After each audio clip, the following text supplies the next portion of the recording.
Bienvenue dans The Couch, le podcast où on te parle sans filtre, comme si tu étais avec nous dans notre salon. Je suis Mickaël, formateur en méthode énergétique globale du corps. Et je suis Mydia, fondatrice d'une école de formation de professeurs de yoga. On te partage notre philosophie de vie, les anecdotes perso et réflexions sur ce que l'on enseigne et surtout comment est-ce qu'on le vit au quotidien. Alors installe-toi, car on partage tout, vraiment tout avec toi.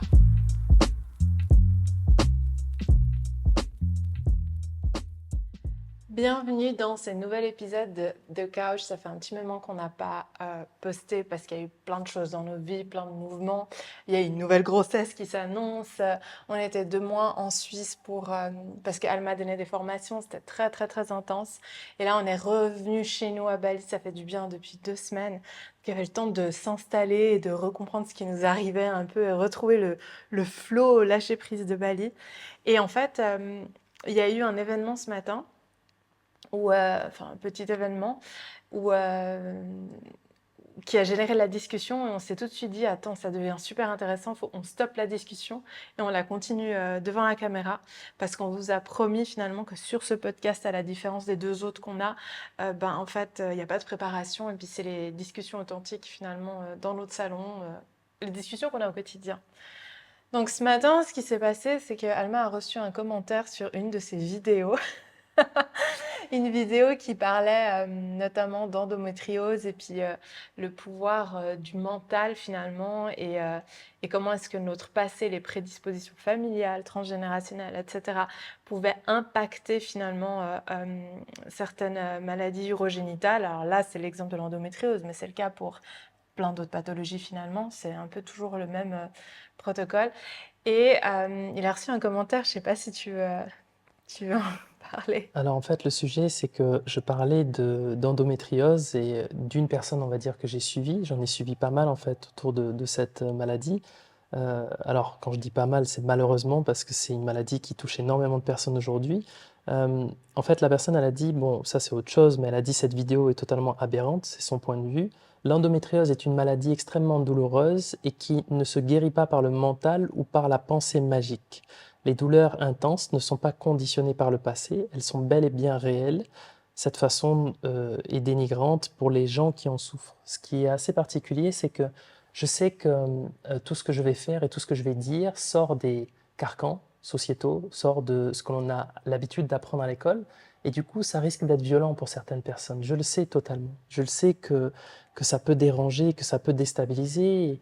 Et ce n'est pas mon objectif. Mon objectif, c'est si je dois à un moment donné déranger ou enlever la poussière de sous le tapis, c'est pour mettre en lumière des choses qui sont très évidentes.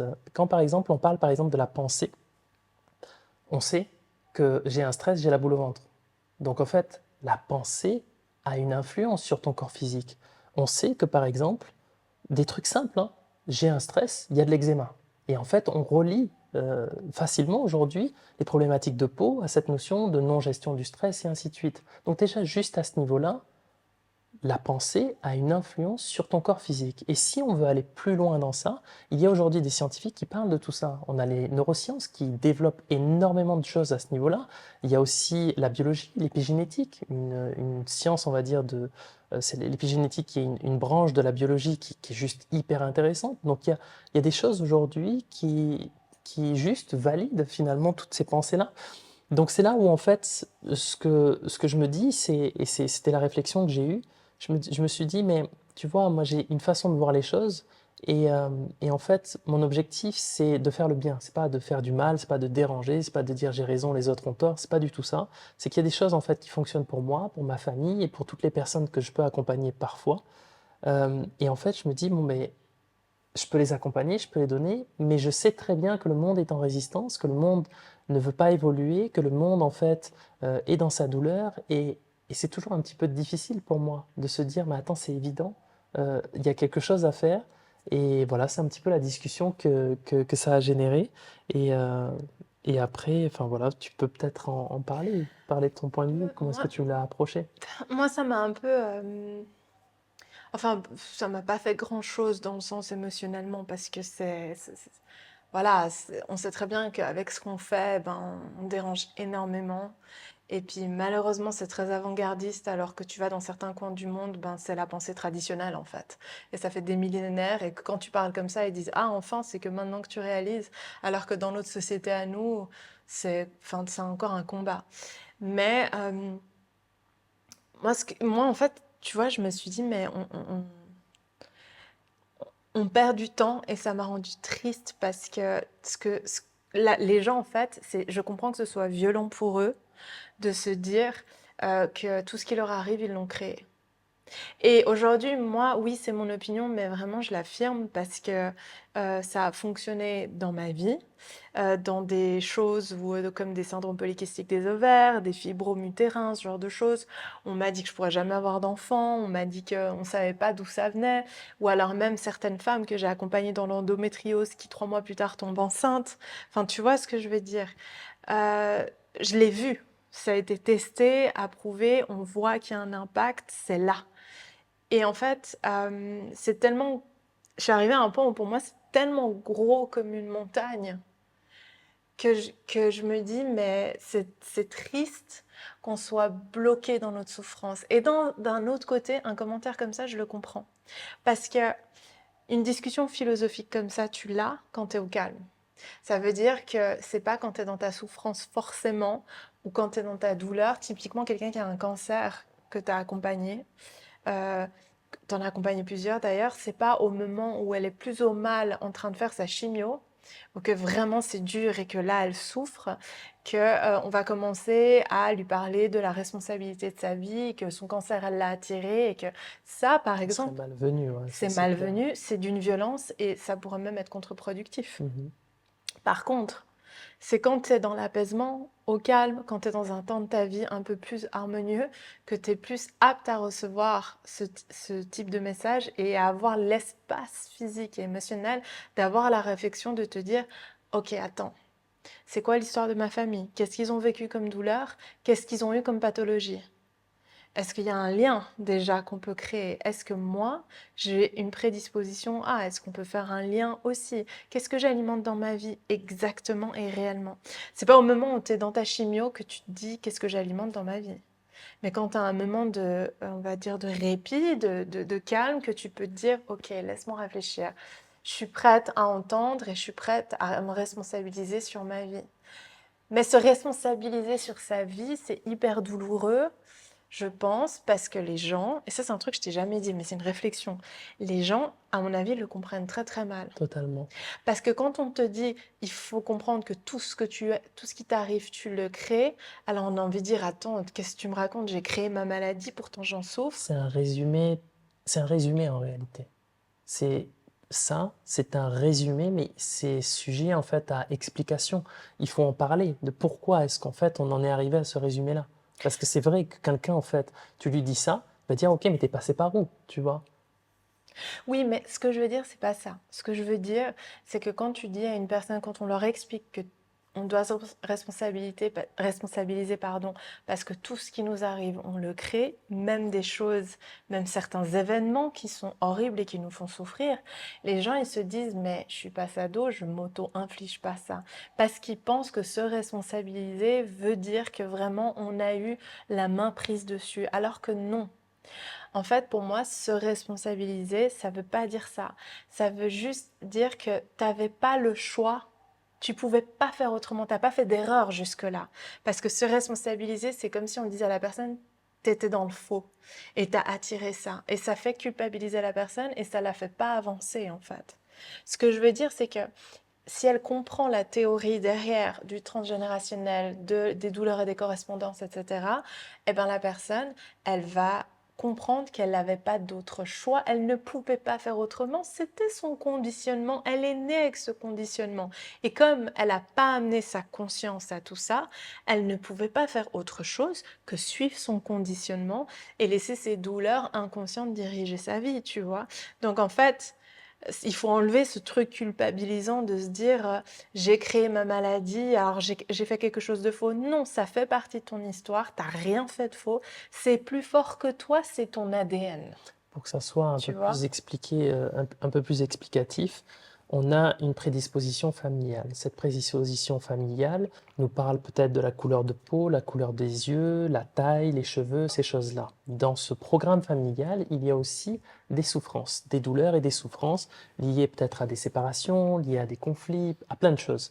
Et souvent, ces souffrances, on s'est rendu compte qu'elles étaient aussi associées à une notion de pathologie ou dysfonctionnement physique.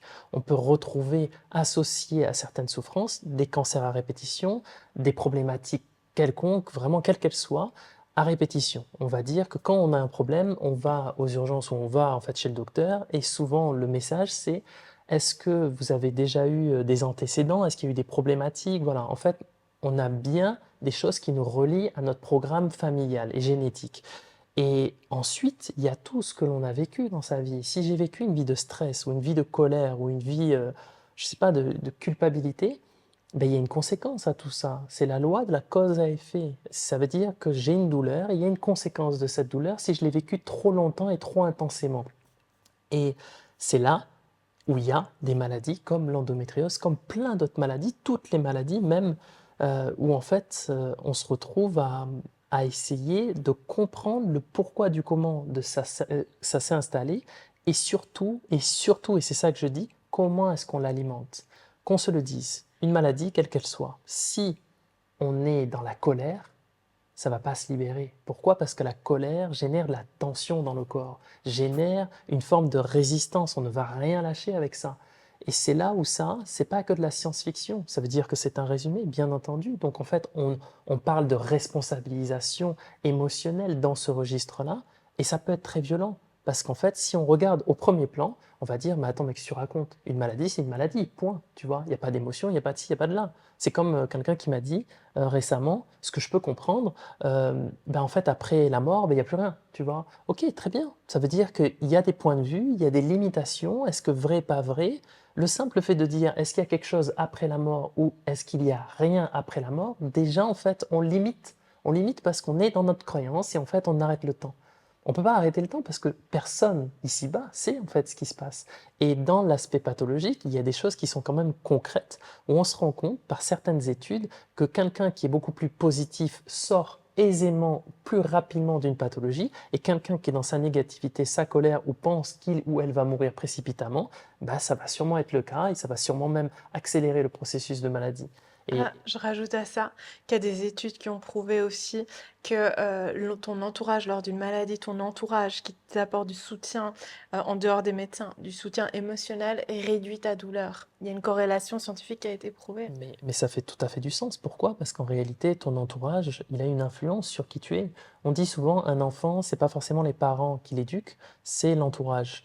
C'est une phrase qu'on retrouve aussi en Afrique. C'est une phrase qui dit que c'est pas tes parents qui t'élèvent, c'est le village qui t'élève. Alors, je sais pas si la phrase elle est bien dite, mais c'est un petit peu l'idée de dire que l'environnement a une influence concrète sur qui nous sommes. Qu'on se le dise, on va en parler. Si notre fille, elle grandit à Genève et si notre fille, elle grandit ici à Bali, c'est pas la même chose, qu'on se le dise, tu vois. On voit les gamins ici, on voit les gamins de l'autre côté de la planète, tu vois. C'est peut-être dénigrant hein, ce que je raconte, mais c'est une réalité. C'est qu'en fait, que ce soit à Genève, en Europe, en France, on vit des vies de speed, on nous lobotomise la tête, on nous écarte totalement de ce qui fait du sens pour nous. Et dans un pays comme celui dans lequel on est beaucoup plus proche de la nature, on est beaucoup plus proche d'une forme de simplicité, bien que il y a aussi de la merde, il y a aussi des choses qui ne vont pas.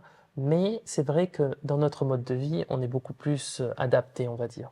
Je Mais dérive un peu. tu vois, pour revenir à l'endométriose, j'avais fait une séance il y a 1 an et demi qui m'avait marquée parce que c'est une fille qui vient me voir parce que depuis 6 ans, ils essayent avec son copain d'avoir un enfant.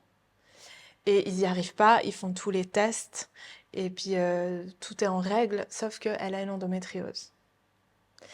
Et en fait, ce qui se passe, c'est qu'elle décide de se faire opérer.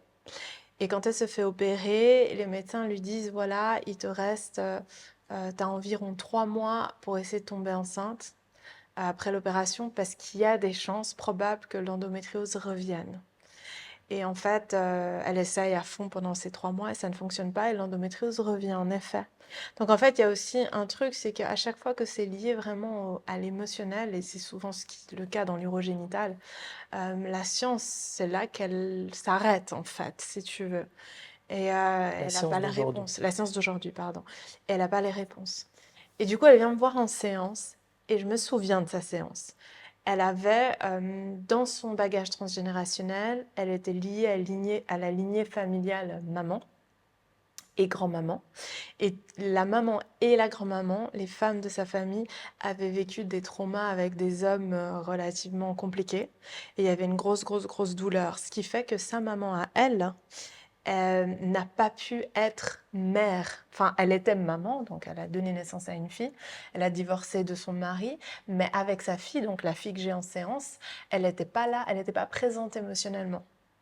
Elle était dans sa douleur, en fait, toute sa vie. Elle a fonctionné sur sa douleur et essayé de se venger du masculin toute sa vie. Alors, c'est pas quelque chose dont elle a hérité dans son comportement aujourd'hui parce qu'elle n'est pas là-dedans et qu'elle est en harmonie avec son conjoint. Par contre, elle a hérité de l'émotion de colère envers sa mère. Et du coup, elle était en colère contre sa mère pour avoir été absente émotionnellement. Et je me souviens que ça m'avait indiqué que c'était la source, pour ce cas précis, de cette colère qui était alimentée, qui venait en fait alimenter son endométriose. Et le simple fait, en une séance, de juste discuter, hein, moi j'ai pas posé mes mains ni rien, c'est pas du tout mon domaine, juste de prendre conscience de ça et en fait d'avoir une discussion et lui dire mais ta colère envers ta mère, elle est injustifiée entre guillemets, ce qui est très très dur à entendre, parce que ta mère n'aurait pas pu faire autrement, parce que ta maman ne vit pas sa vie, elle vit la douleur de sa grand-mère et dans sa vie, les événements qu'elle a attirés ont confirmé la douleur de sa grand-mère. Donc, elle a vécu toute sa vie sur ce moteur de colère et de souffrance qui s'est renforcé avec les hommes qu'elle a rencontrés. Et comme c'est sa douleur qui dirigeait sa vie inconsciemment, c'était impossible pour elle de donner de l'amour à un enfant. Ce que tu es en train de dire, c'est que l'histoire limite n'est pas importante. Ce qui ensuite est important, c'est la conséquence, donc la Exact. colère en fait. Exactement. Et donc, du coup, le simple fait de lui expliquer que sa mère n'aurait pas pu faire autrement, parce que c'est comme lui dire, c'est comme si tu en veux à ta mère d'avoir les cheveux bruns, c'est son ADN, qu'est-ce que tu veux? À moins qu'elle amène ça à sa conscience. Mais c'était pas le temps de sa mère et ça l'a apaisée d'un coup, juste de prendre conscience de ça. Et elle m'a écrit 2 mois après, elle est tombée enceinte naturellement. Et l'endométriose n'est plus revenue. Elle est partie d'elle-même sans opération en fait. C'est tellement courant que je me souviens en fait de cette histoire quand tu m'en as parlé. C'est pas tangible en fait ce qu'on fait immédiatement. Les gens en fait c'est comme j'ai une personne que j'ai formée récemment, elle fait une séance à quelqu'un et ça bloquait pareil en fait au niveau de l'enfance et il ne venait pas. Elle fait une séance, quelques temps après, une histoire d'un mois ou de quelques semaines, en fait il y a un enfant qui arrive. Elle m'envoie un message, elle me dit mais est-ce que c'est moi qui ai fait ça? Est-ce que c'est le fait de faire la séance qui fait qu'elle est tombée enceinte? Et c'est là où en fait moi je lui ai dit, nous on se positionne pas comme ça. On n'est pas des guérisseurs, on n'est pas des sauveurs, on n'est pas là-dedans. Mais sois sûr que la pierre que tu as posée en fait sur cet édifice a eu une conséquence, positive ou négative, mais quoi qu'il arrive, l'enfant est là. C'était l'objectif, c'était ce qu'elle voulait en fait la personne. Et tu lui as amené la compréhension de pourquoi est-ce que ça bloquait. Et qu'elle ait compris ou qu'elle n'ait pas compris, elle ne te donnera pas les lauriers parce que de toute façon, on n'a pas besoin d'avoir toutes les fleurs parce qu'en réalité, non, c'est la personne qui a compris quelque chose. C'est elle qui doit avoir une médaille en fait, en quelque sorte. Mais c'est là où c'est très particulier parce que ça sort des carcans sociétaux et ça sort des façons de voir les choses. On ne se rend pas compte à quel point les émotions ont un impact sur tout ton corps. On ne se rend pas compte à quel point le conditionnement émotionnel et comment est-ce que tu perçois ta vie va influencer le cours des choses.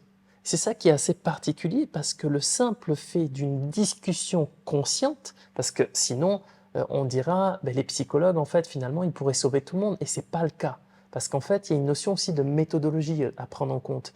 Quand on parle de méthodologie, c'est qu'on ne doit pas séparer le corps, que les émotions, que le corps physique. Non, c'est les émotions, le corps physique, les mémoires, le système énergétique. Il y a plein d'autres choses en fait encore. Il y a les synchronicités, il y a toutes ces choses-là.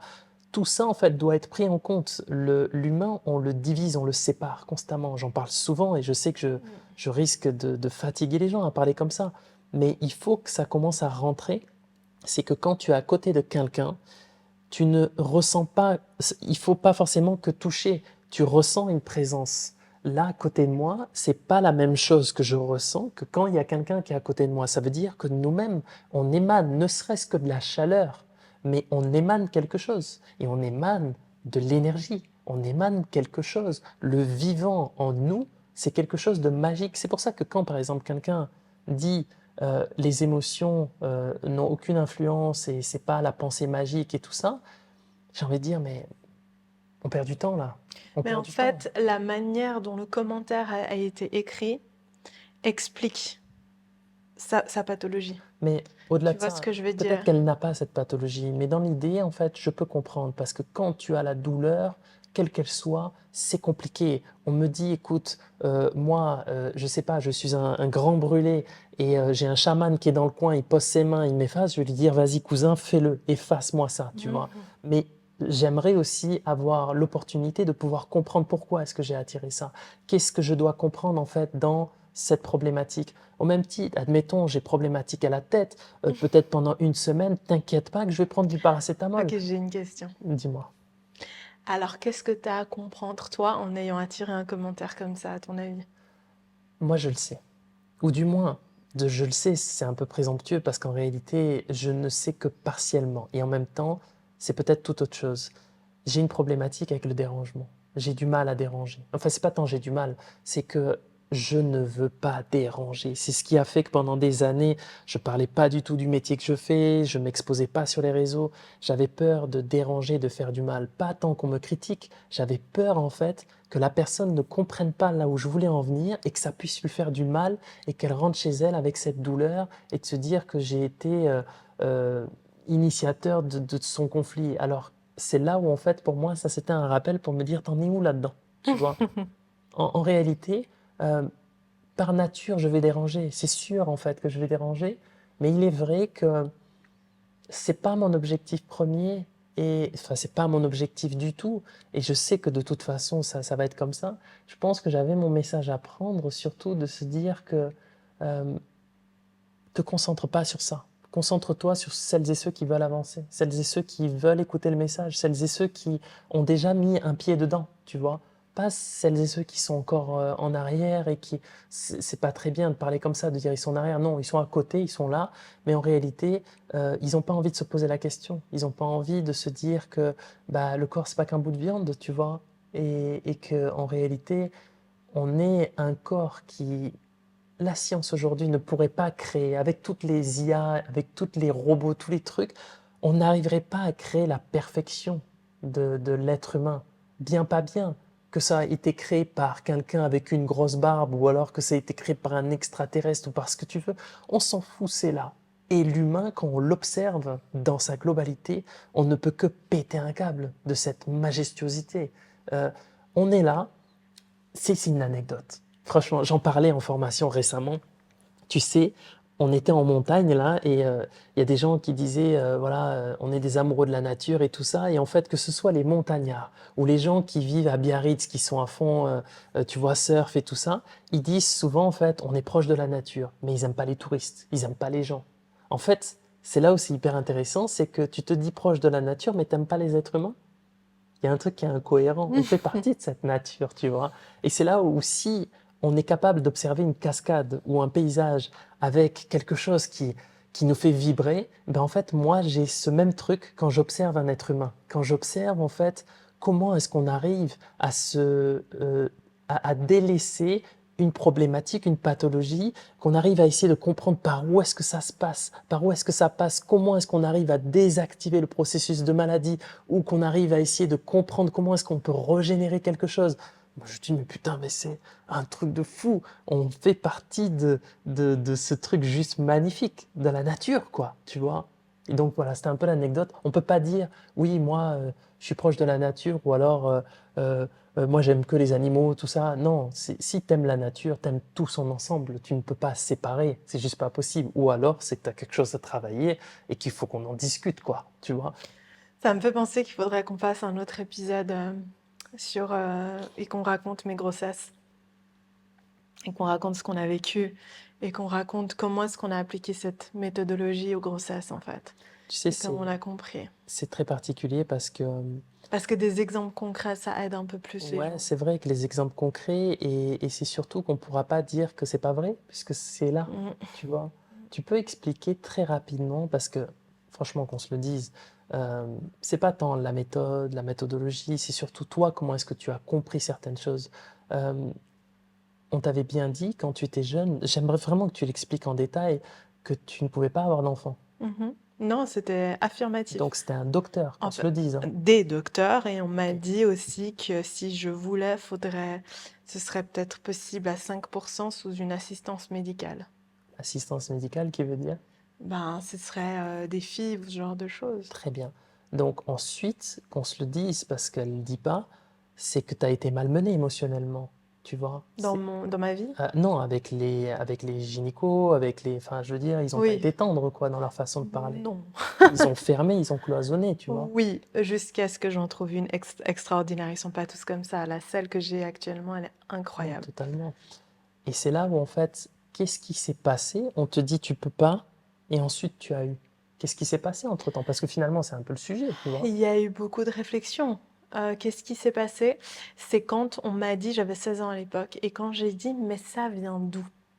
J'aurais demandé, mon syndrome polycystique des ovaires, tout ce qui m'arrive, bref, ça vient d'où? Et on m'a dit, on ne sait pas. Et là, je me suis dit, comment est-ce que tu peux, si tu sais pas ce que c'est, si tu sais pas d'où ça vient, comment est-ce que tu peux affirmer la suite?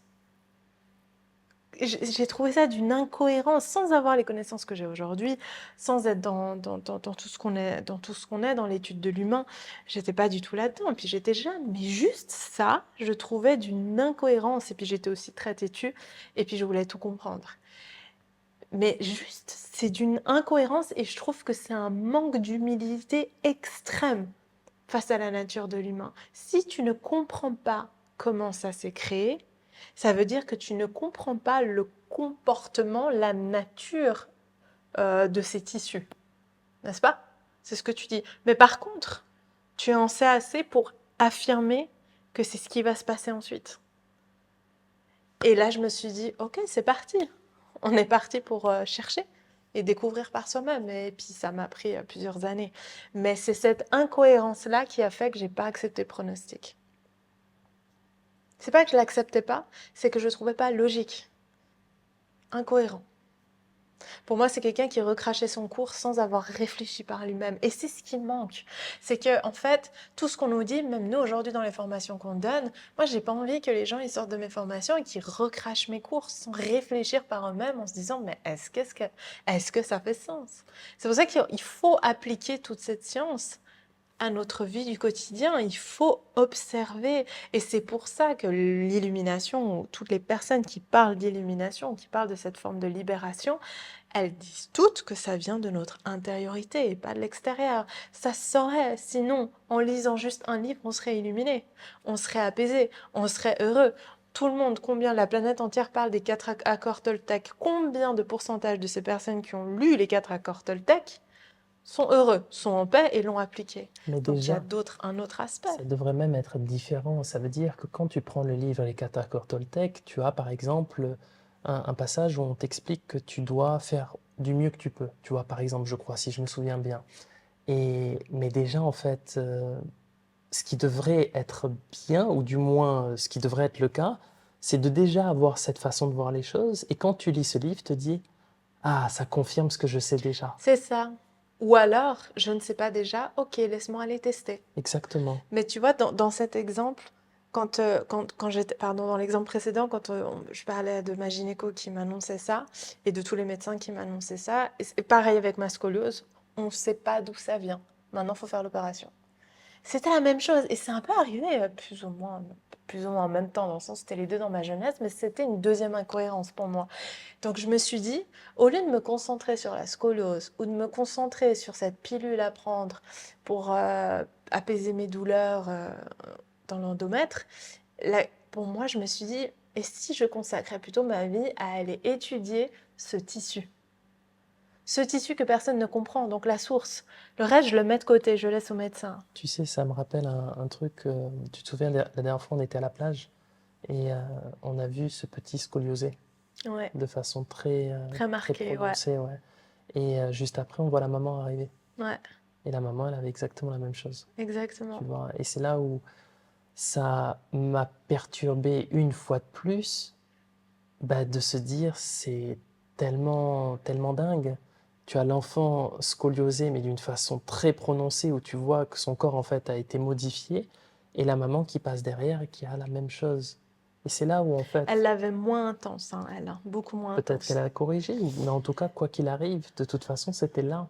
Et c'est ça qui est assez perturbant, parce que déjà, si on n'a aucune connaissance et qu'on essaye juste d'observer, d'écouter, de se concentrer, de se poser la question, on a déjà toutes les infos dans la nature. On a un enfant qui a cette problématique-là, tu regardes qui sont les parents. Si on n'a pas forcément l'information, on va aller creuser différemment. Mais là, on a un enfant qui est là, on a une maman qui est là, ça nous parle d'une information.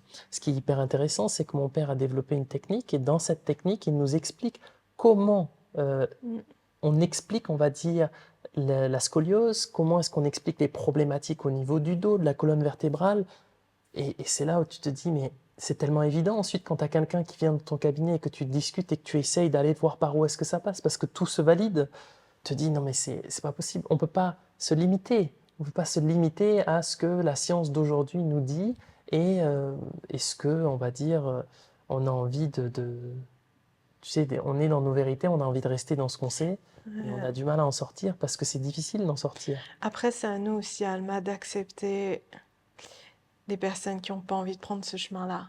Alors, je sais pas si on parle d'acceptation. Moi, je ne peux pas dire que j'accepte. C'est pas le sujet d'accepter ou pas d'accepter. Mais il est vrai que je dois m'apaiser et que je dois, on va dire, mettre un peu plus de tolérance avec le fait qu'il y a des personnes qui ne veulent pas voir l'évidence. Tu Parce vois? qu'en fait, ce qui est frustrant dans notre C'est quotidien, un c'est petit peu quand tu ça. vois des amis ou des personnes, ils ont une problématique et toi, tu sais exactement, sans paraître un peu, mais voilà, c'est la vérité. Tu sais exactement d'où vient sa problématique et tu sais exactement ce qu'elle devrait mettre en place ou ce qu'elle devrait arrêter d'alimenter dans sa vie pour aller de l'avant. Et c'est là où c'est Mais tu délicat peux parce que rien ouais, faire on parce peut pas qu'elle t'a forcer, rien ouais. demandé. Exactement, on peut pas On peut pas forcer forcer. quelqu'un, tout Et à fait. ça, c'est une position difficile. C'est vrai que c'est une réalité. C'est une réalité parce que je le vois, que ce soit dans l'entourage, je le vois sur des personnes qui sont, voilà, que ce soit dans notre famille aussi, des choses qui sont tellement évidentes et qui sont tellement là, mais c'est pas leur temps. Et nous, on se doit de respecter aussi ce Tout temps-là. comme certainement quelqu'un d'autre nous voit